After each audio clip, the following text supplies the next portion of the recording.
grave is rest.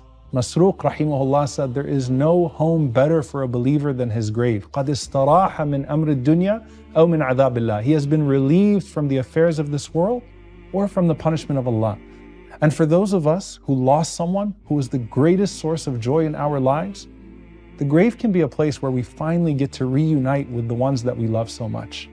Uthman ibn Sauda rahimahullah said that his mother Rahiba rahimahullah, who was a righteous woman, looked at him and said to him at the time of her death, "My son, do not forsake me in life or in death."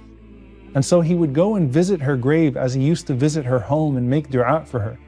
And then he sees her in a dream where his mother is looking beautiful and receiving these endless gifts of silk garments and perfume. And then she turns to him in that dream and says, "I'm pleased to receive you when you come to visit my grave. So do not stop visiting me. But for now, think about your grave, which you will one day visit and live in for an unspecified period of time. What does that grave look like? What does it feel like? What does it smell like?" When Abdullah ibn Ghalib rahimahullah died, an amazing smell came out of his grave like mist right after he was buried.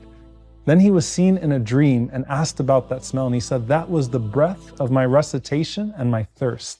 So as you start Ramadan, I want you to think about that with your fasting breaths.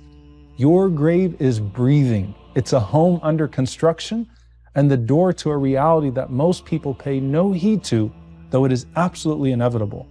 So what does your other side look like? What have you built that awaits you? And what answers will we find beneath the surface that will give us enough clarity to make the cruel world above it make a bit more sense?